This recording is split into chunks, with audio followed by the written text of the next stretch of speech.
Hi students, അപ്പോൾ നമ്മൾ model എക്സാമിലേക്ക് നമ്മൾ അടുത്തുകൊണ്ടിരിക്കുകയാണ്. എല്ലാവരും മനസ്സിലുള്ള ഒരു ചോദ്യം എന്ന് പറയുന്നത് ഏറ്റവും ഇമ്പോർട്ടൻ്റ് ആയിട്ടുള്ള ചാപ്റ്റർ ഏതാണ് എന്നുള്ളതാണ്. അതിനുവേണ്ടി നമ്മൾ അനലൈസ് ചെയ്തിരിക്കുന്നത് കഴിഞ്ഞ വർഷത്തെ നമ്മളെ മോഡൽ എക്സാമിൻ്റെയും അതേപോലെ തന്നെ പബ്ലിക് എക്സാമിൻ്റെയും ക്വസ്റ്റ്യൻ പേപ്പേഴ്സാണ്. അതിൽ നമ്മൾ നോക്കിക്കഴിഞ്ഞാൽ ഏകദേശം ഏത് ചാപ്റ്റേഴ്സിനാണ് കൂടുതൽ വെയിറ്റേജ് ഉണ്ടായിരുന്നത്, കൂടുതൽ ചോദ്യങ്ങൾ വന്നിരിക്കുന്നത് ഏത് ചാപ്റ്ററിൽ നിന്നാണ് എന്ന കാര്യങ്ങളൊക്കെ നമുക്ക് ഡീറ്റെയിൽ ആയിട്ട് തന്നെ മനസ്സിലാക്കാൻ വേണ്ടി പറ്റും. സോ നമുക്ക് ഫസ്റ്റ് നമ്മളുടെ മോഡൽ എക്സാമിൻ്റെ കഴിഞ്ഞ വർഷത്തെ മാർക്ക് ഡിസ്ട്രിബ്യൂഷൻ നോക്കാം. സോ ഇവിടെ നോക്കുകയാണെങ്കിൽ നമുക്ക് കാണാൻ വേണ്ടി പറ്റുന്നത് ഏറ്റവും അധികം വെയിറ്റേജ് വന്നിട്ടുള്ള ചാപ്റ്റർ അല്ലെങ്കിൽ ഏറ്റവും അധികം മാർക്കിൽ ചോദിച്ചിരിക്കുന്നത് നമ്മൾ ഫസ്റ്റ് ചാപ്റ്ററിൽ നിന്നും 12th ചാപ്റ്റർ ടൈം സീരീസിൽ നിന്നുമാണ്.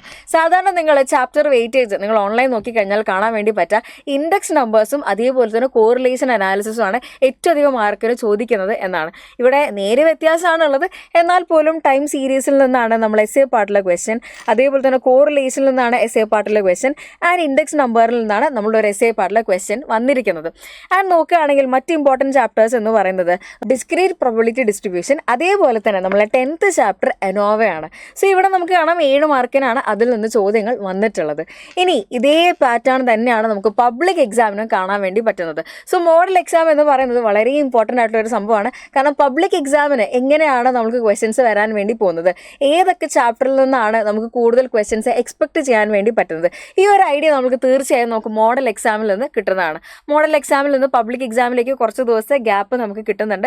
സോ ആ ഒരു ദിവസത്തേക്കുള്ള ടൈം ടേബിൾ എന്ന് പറയുന്നത് വളരെ ഡിഫറൻ്റ് ആയിരിക്കും. കാരണം നമ്മൾ മോഡൽ എക്സാമിൻ്റെ മാർക്ക് ഡിസ്ട്രിബ്യൂഷൻ എങ്ങനെയാണോ അത് നോക്കിയിട്ട് വേണം നമ്മൾ പബ്ലിക് എക്സാമിലേക്ക് പ്രിപ്പയർ ചെയ്യാൻ വേണ്ടിയിട്ട്. അൺഎക്സ്പെക്റ്റഡ് ആയിട്ട് ചില ചാപ്റ്റേഴ്സിൽ നിന്ന് എക്സ്ട്രാ ക്വസ്റ്റ്യൻസ് വരികയാണെങ്കിൽ അങ്ങനെയാണെങ്കിൽ നിങ്ങൾ ആ ഒരു ചാപ്റ്റേഴ്സിന് കൂടുതൽ ഇമ്പോർട്ടൻസ് കൊടുത്ത് വേണം പഠിക്കാൻ. സോ ഇവിടെ നോക്കുകയാണെങ്കിൽ നമ്മളെ ചാപ്റ്റേഴ്സ് ഇതാ 13th ചാപ്റ്ററിൽ നിന്ന് 7 മാർക്കിനാണ്, 12th ചാപ്റ്ററിൽ നിന്ന് പബ്ലിക്കിനായാലും മോഡലിനായാലും 8 മാർക്കിനാണ് ചോദിച്ചിരിക്കുന്നത്.